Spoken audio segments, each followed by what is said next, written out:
ng mga manggagawa sa ilalim ng kilusang Mayo 1. Mga kababayan,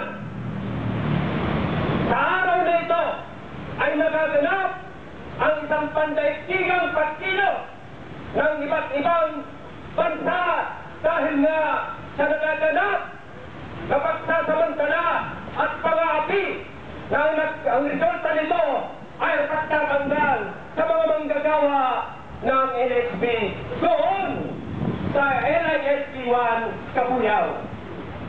May mga nagaganap na pagkilo sa iba't ibang panig ng ating bansa. Ganyan din dito sa NCR, Southern Tagalog at iba pang rehiyon.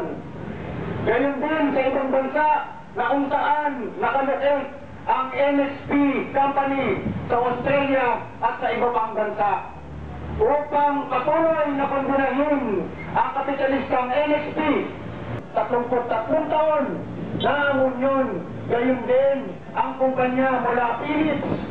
Ngunit ngayon dahil sa pakikipagsabuatan ng iba't ibang ahensya ng gobyerno nito, ay tuloy-tuloy niyang gustong durugin ang Union at ang mabarat ang sahod at benepisyo ng mga manggagawa.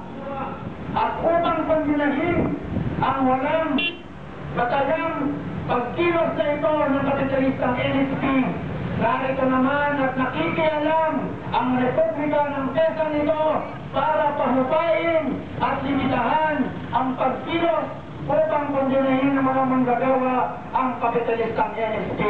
Kailan po ang dahilan kung bakit sa araw na ito ay nasa harapan tayo nitong Philippine Economic Zone Authority na siyang may sariling republika kung ang tinahang usapin ay hinggil sa mga export processing zone. Tumitindi ang pagdeklara ng gera ng ahensya ng mga kapitalista at ng gobyerno ng PESA na ito. Lalo pa sa kasalukuyan ay nag-deploy siya ng 5 team ng mga K9 at inuumpisa ng bakura ng LISP upang hindi makasuporta sa ginagawang kilos protesta ngayon ng mga manggagawa sa harap ng LISP. Manggagawang tinanggal